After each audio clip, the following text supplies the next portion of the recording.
The unseen thread, the scent of strong coffee and old books filled the university library where Omar Haddad spent most evenings. His glasses slid down his nose as he hunched over architectural drawings. 22 years old, with unruly dark curls and a quiet demeanor, Omar was known for his meticulous attention to detail and unwavering reliability.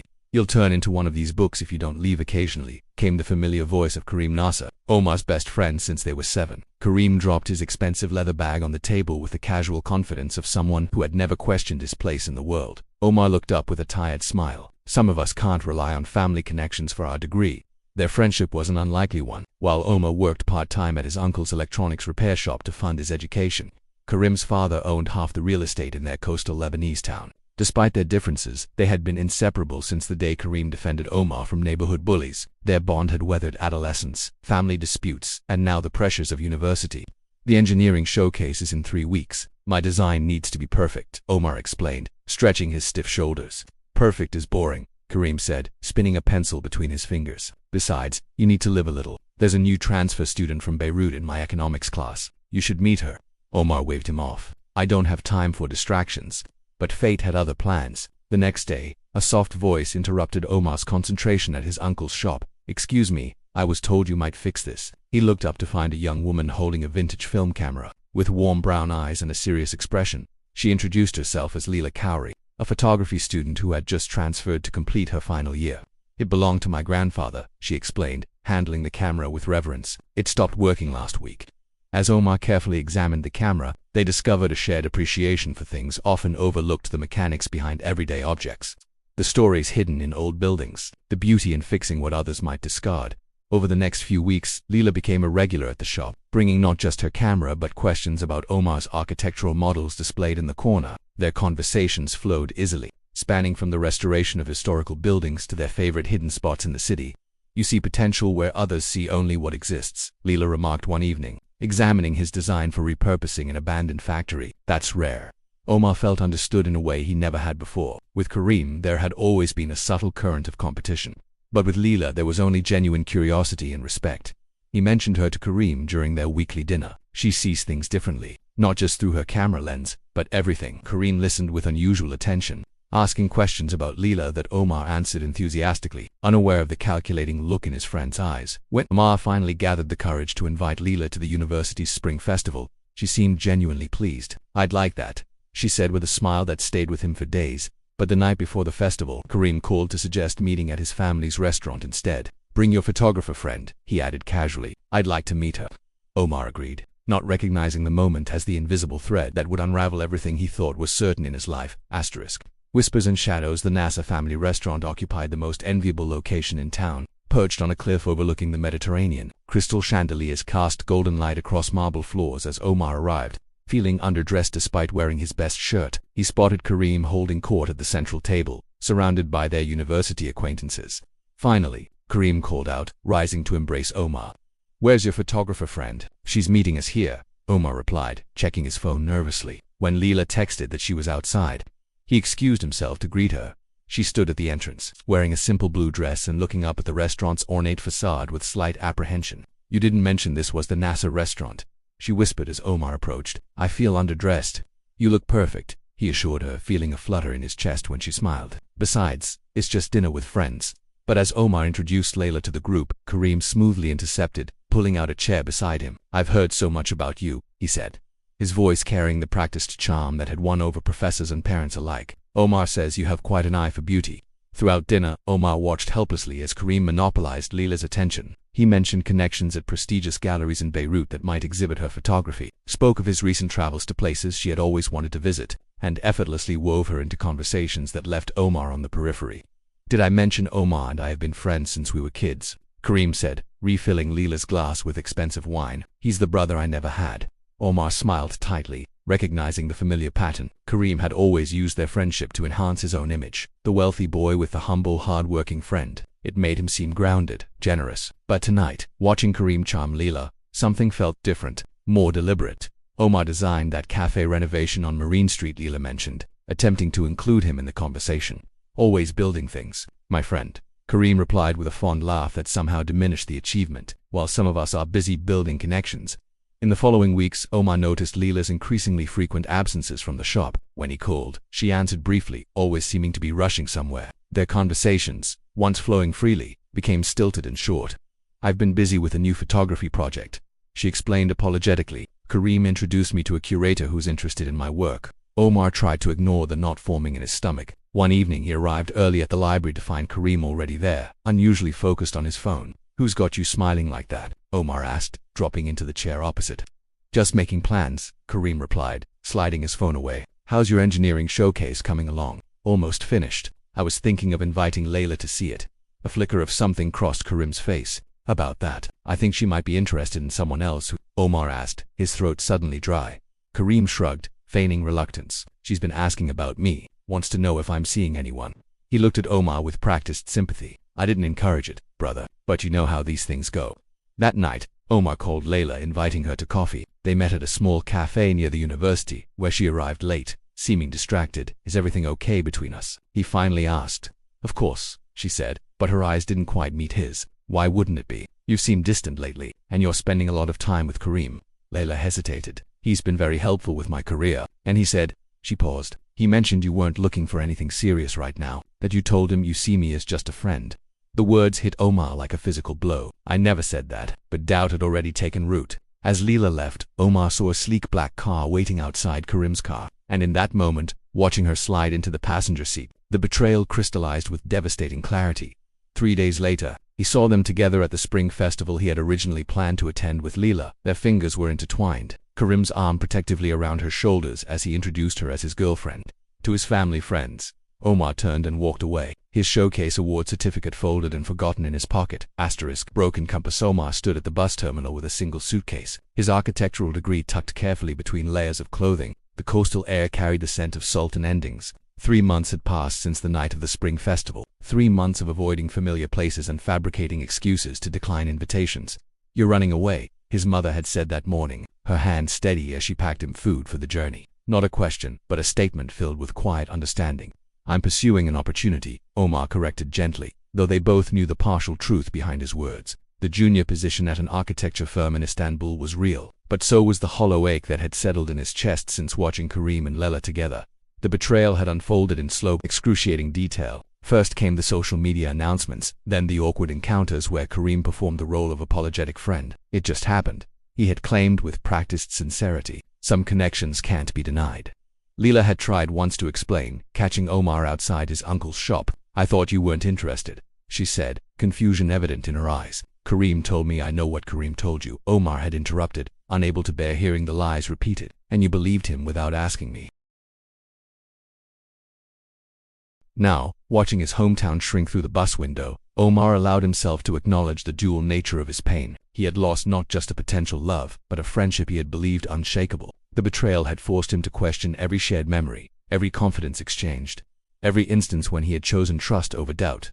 Istanbul greeted Omar with indifferent chaos. The architecture firm occupied 3 floors of a renovated Ottoman building, its interior a thoughtful blend of historical elements and modern functionality. Here, amongst strangers who knew nothing of Kareem Nasser or Leela, Omar gradually rediscovered his passion for creating spaces that told stories. "You design as if you're healing something," his supervisor Daniz observed after 6 months, reviewing Omar's proposal for repurposing an abandoned textile factory. "Not everyone sees the wounds in a building, but you do." The observation struck closer to home than Daniz could know. Omar had indeed begun to see his work as a form of restoration, not just of buildings, but of himself. Each project became a way to rebuild his sense of purpose, to transform abandonment into possibility. He made new friends cautiously, keeping a careful distance that his colleagues mistook for natural reserve. Salim, a structural engineer with an easy laugh, eventually broke through Omar's defenses with persistent invitations to weekend explorations of the city. "Architecture is about living, not just designing places for others to live," Salim insisted during one of their walks. "You can't create spaces for life if you're not participating in it." Gradually, Omar's world expanded beyond work and his modest apartment. He joined a community workshop that taught carpentry skills to refugee youth, finding unexpected joy in guiding hands much younger than his own. He dated occasionally brief connections that never deepened into anything resembling what he had felt for Leela. When the opportunity came to lead a significant restoration project, Omar threw himself into the work with an intensity that impressed even the firm's partners. The abandoned hammam would become a community center, preserving the building's history while creating spaces for new beginnings. You've built quite a reputation, Danish told him at the project's completion celebration. 2 years after his arrival in Istanbul, several firms have asked about you, including one back in Lebanon. That night, scrolling through messages on his phone, Omar saw what he had been unconsciously avoiding: a wedding announcement from his hometown. Karim Nasser and Leila Kauri now engaged after a whirlwind romance. The carefully worded post included no mention of their actual history, presenting instead a sanitized version that cast Karim as the persistent suitor who had finally won the heart of the talented photographer. Omar closed the app, surprised to find the pain had dulled to a distant ache. What remained was not so much heartbreak as clarity about Karim's calculated manipulation, about his own role in allowing someone else to narrate his story. When the call came from Beirut offering him the chance to lead the restoration of his hometown's historic market district, Omar accepted without hesitation, not as a retreat to the past, but as a man ready to build something new atop old foundations. Are you sure? Selim asked when Omar shared his decision. Going back means facing everything you left behind. I know, Omar replied, feeling strangely calm. That's exactly why I need to go. The weight of truth. The Beirut to Coastal Highway unfurled before Omar's rental car like a ribbon of memories. 3 years had transformed him from the wounded young graduate into a respected architect whose restoration work had been featured in international design magazines. At 30, his features had sharpened, confidence replacing the hesitancy that once characterized his movements. The historic Market District project had brought him home, but Omar had deliberately delayed his return by 2 weeks. Conducting preliminary research from Beirut, it wasn't fear that held him back, but a need to approach his hometown on his own terms. His parents' joy at his return was tinged with careful consideration. They mentioned neither Karim nor Leila during his first evening home, but small towns held few secrets, and by his 3rd day back, Omar had learned the essential details. The wedding had never happened. Leila and Karim had separated over a year ago, after the birth of their daughter. He's rarely involved, his mother finally offered during breakfast. The child is beautiful though, looks just like her mother.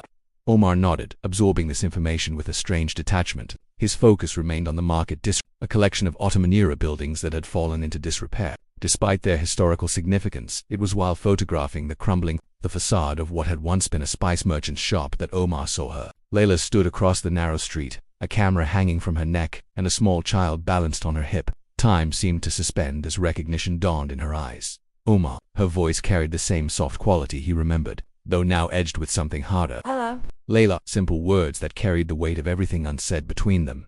The child, the girl of perhaps, regarded him with solemn curiosity. Her eyes were unmistakably Leila's, thoughtful and observant. This is Nadia, Leila said, adjusting the child on her hip. My daughter. An awkward silence followed, broken when Nadia pointed imperiously at Omar's camera. Picture. Despite himself, Omar smiled. Professional interest. She takes after you. They agreed to coffee the following day, a neutral meeting at a new cafe overlooking the harbor. Omar arrived early, choosing a table that offered privacy without isolation. When Leila joined him, without Nadia this time, the afternoon light caught the tired shadows beneath her eyes. I heard you've done well, she began, her fingers tracing patterns on the tablecloth. Istanbul, then Beirut. Your work on that heritage building made the national news. And are you still photographing? Yes, though differently now. I document restoration projects for historical archives. Less artistic, more practical. She paused. It pays the bills for Nadia and me. The conversation circled cautiously until Leila finally addressed what lay between them. I need to tell you something, she said, meeting his gaze directly. About what happened. About Karim. What followed was a careful unraveling of manipulations more calculated than Omar had imagined. Karim had systematically misrepresented both of them to each other, telling Leila that Omar had explicitly stated he had no romantic interest in her, while convincing Omar that Leila was pursuing him instead. He showed me messages from you, Leila said, her voice tight. Later I realized he had edited our conversations to create something entirely different. Why are you telling me this now? Omar asked, his coffee long cold between his hands. Because I've spent years wondering what might have been different if I'd simply asked you directly. She looked out toward the sea. Karim's manipulation didn't end with getting between us. It continued throughout our relationship. The control, the isolation, the careful reshaping of reality. I didn't recognize it until I was already pregnant and trapped in his version of my life. Omar listened, the architect in him recognizing the pattern of deconstruction and rebuilding that had characterized Karim's approach to relationships. By the time they parted, the sun was setting, casting long shadows across the harbor. I don't expect anything from you, Leila said as they stood to leave. I just thought you deserved the truth. Omar nodded, finding his voice. Thank you for that. It matters, even now.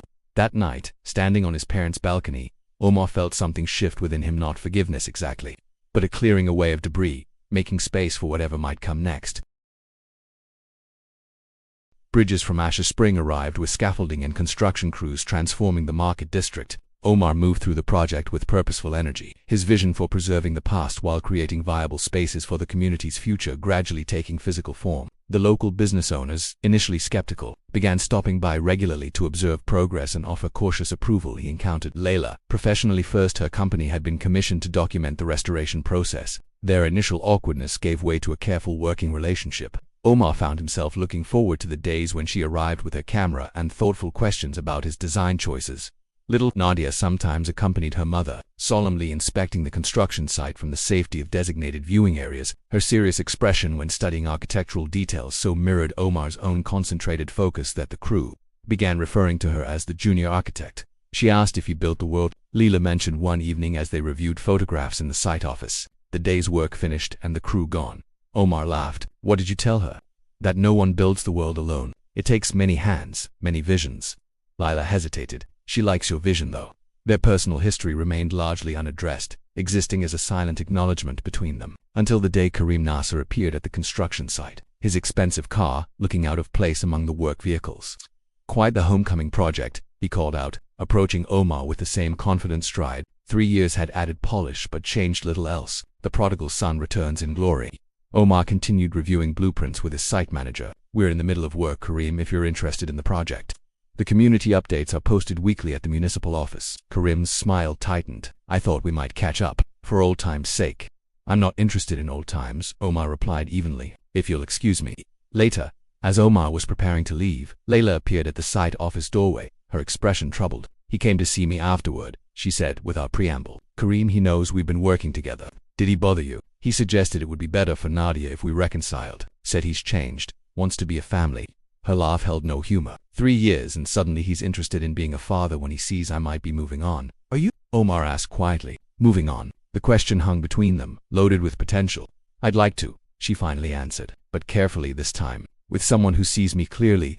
The market district's grand reopening coincided with the coastal town's summer festival. Strings of lights illuminated the carefully restored facades, while local vendors displayed their wares in shops that had stood empty for decades. Omar moved through the celebrating crowd, accepting congratulations with genuine gratitude. He found Leela and Nadia near the central fountain. The little girls delighted the colored lights reflecting in her mother's smile. When Nadia spotted him, she ran forward with the unself-conscious enthusiasm of childhood. Did you make the lights dance, Mr. Omar? The electricians did that part, he answered, crouching to her level. I just created the space where the dancing could happen.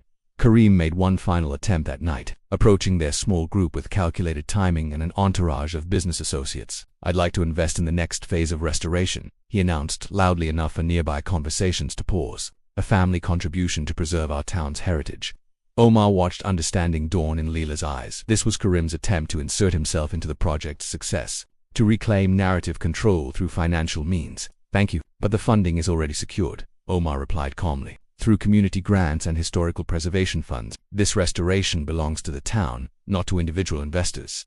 Later, as the celebration continued around them, Omar and Leela found a quiet moment near the edge of the harbor. Nadia had fallen asleep against her mother's shoulder, exhausted from the evening's excitement.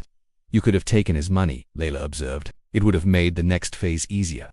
Some costs are too high, even when disguised as gifts, Omar replied. He hesitated, then continued. I've been offered a position overseeing historical restorations along the coast. It would mean staying here, making this home again.